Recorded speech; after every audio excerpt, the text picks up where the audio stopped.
Hey, what is up, mortals? Welcome to the incredibly long-awaited Part 5 Season 3 of What If Izuku Had a Villain Quirk. Wow, sit back and relax, you're in for a treat. So, we begin. As the students gathered themselves to rescue their Izuku, many pro-heroes were called in for a rescue mission established for the juniper-haired student. Both parties were determined to rescue the young UA student, but Todoroki and Momo's eyes held a drive that burned hotter than anyone else's. They were going to bring back their friend if it was the last thing they did. Bakugo and Kirishima made their way to the outside of the hospital, meeting up with Shoto and Yaoyorozu. Crimson eyes glanced quickly at the group, settling on the heterochromatic hair of their owner's classmate. Well, what are we waiting for? Let's go get the damn nerd. Not so fast, Bakugo. I believe there is someone who wishes to speak with us. The son of Endeavor turned to the side, looking over at Ida, who walked before them silently. His fists were at his sides, clenched tightly. Why are you all being so idiotic? This crusade to save our classmate is a fool's errand. The tall figure shook as he glared at his classmates. You've seen what happened the last time we faced those villains.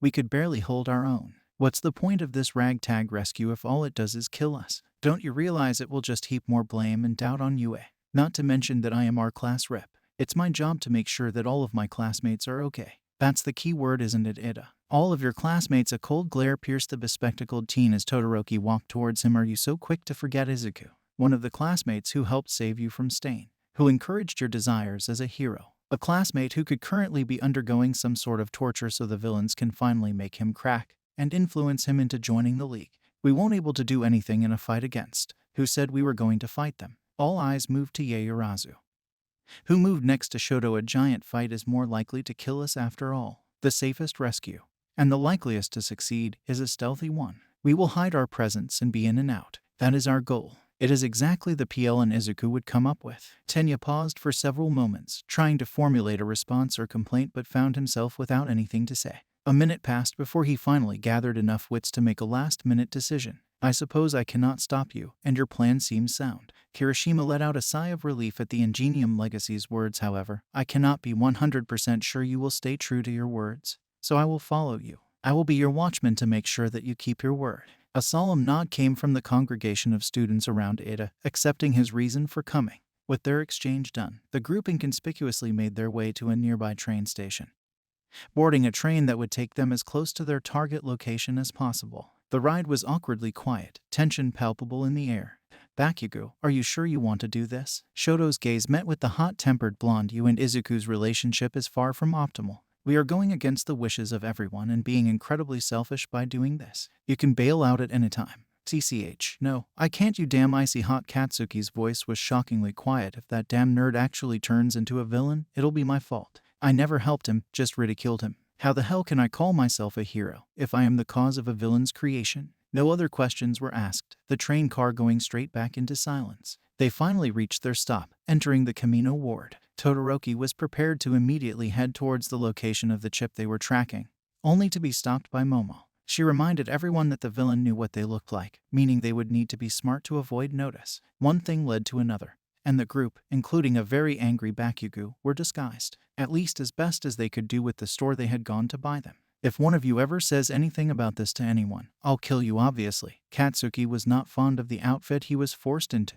An announcement came on a screen, presenting a news interview with UA, including Nezu, Aizawa, and Vlad. Immediately, the reporters began picking apart the heroes, pointing out every negative thing to draw attention to their flaws. The students felt anxious about the air around them, hearing negative whispers about the heroes all over. The group quickly made their way out of the crowd they had entered, not wanting to listen to another word of the interview. Not too far away, a small screen displayed a recording of the same interview before it was turned off. Tamura glanced over at a quiet Izuku whom he had shown the video to in an attempt to further sway his loyalty. He had brought him out to the bar, Quirk suppressing cuffs still enclosing his wrists, so that the other villains could add their own thoughts in. He grinned as he saw slight twitches and shakes coming, glad that he was finally rousing a reaction from their potential recruit. After the second day, Midoriya has gone nearly catatonic, barely acknowledging the words or presence of the league. Oh, do you find yourself agreeing with us, Midoriya? Someone as intelligent as you can surely see the limitless flaws within our hero-centric society. Shigaraki's grin was so wide that it peeked out from the corners of the prosthetic hand on his face. Come now, Midoriya. We're dying to hear what you think. Silence reigned over the room for several agonizing seconds. Then, the freckled male slowly lifted his head, viridian eyes seeming to glow in the dark as they gazed upon the villains. A sneer twisted on the UA student's lips as he prepared to speak.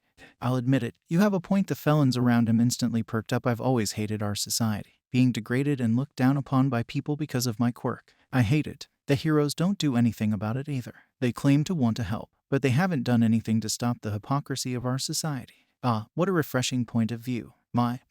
It seems you're finally letting your true feelings out. I think I'm starting to get you, Midoriya. I know exactly how you feel. Meanwhile, the student rescue group had found the location that the tracking chip had been leading to. It was an abandoned building, showing no signs of use for several years. They slowly crept around the perimeter, trying to approach the area as inconspicuously as possible. However, the entrance to the building also held signs of long-term disuse. At this point, Midoriya would have analyzed the entirety of our current situation, wouldn't he, Momo? And just like me, he would have deduced that there was obviously another entrance. She glanced around and nervously looked at a narrow ledge between two buildings. Pointing at it, that ledge will provide a good, hidden vantage point for us to search. Ada nodded in agreement with his classmates' words, the group creeping towards the ledge and climbing up, squeezing along the narrow path. Hey guys, above us, look. There's a window. We can look inside. How are we supposed to do that, shitty hair? Bakugo whisper yelled at the disguised redhead. It's pitch black out here. We can't see anything. I can just make use some night vision.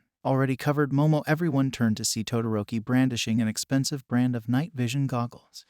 Guess I wasn't the only one who thought ahead. Kirishima pulled out his own pair, which Bakugo snatched away to use. With the help of Tenya and Ijiru, the explosive blonde and heterochromatic teen were able to spy through the window, stiffening as they locked eyes with a sea of tubs to the lower left. They shook ever so slightly as they saw what could only be described as a small army of Namu.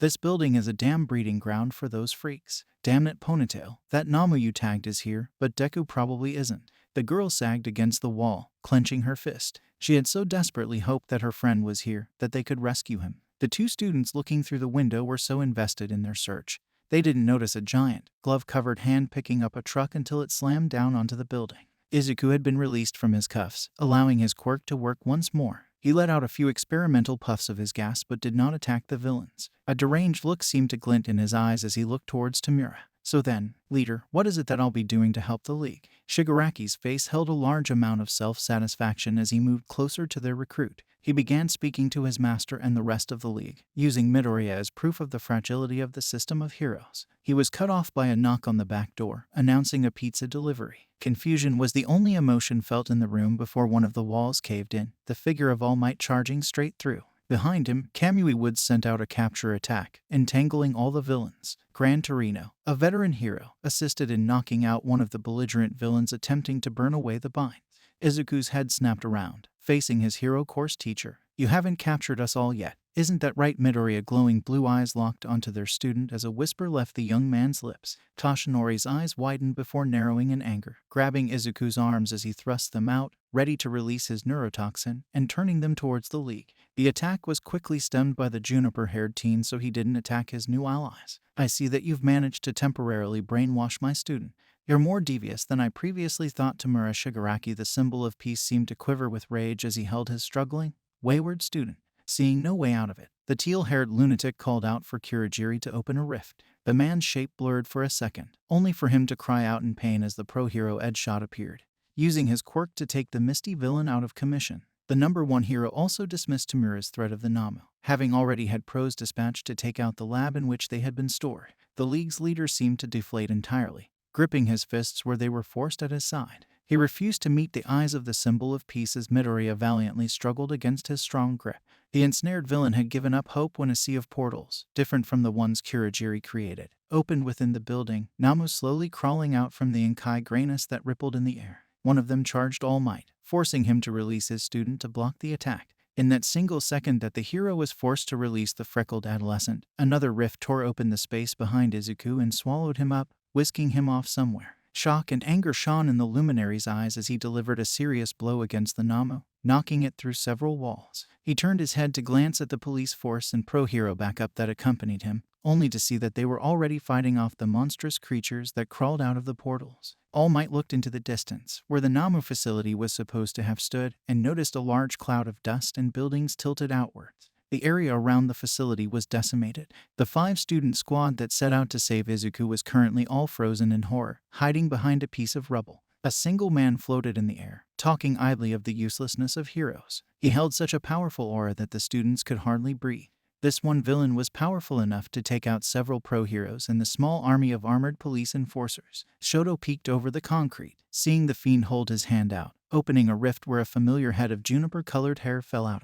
Izuku was now in the hands of someone that they had no chance of winning against. The heterochromatic boy desperately wished to curse his luck but stayed silent and hoped that someone would be able to help them. All of him. Thank you all for sticking around, and I hope that you enjoyed. Before you leave, we would just like to let you know that We the Celestials has many other channels for your entertainment and viewing purposes.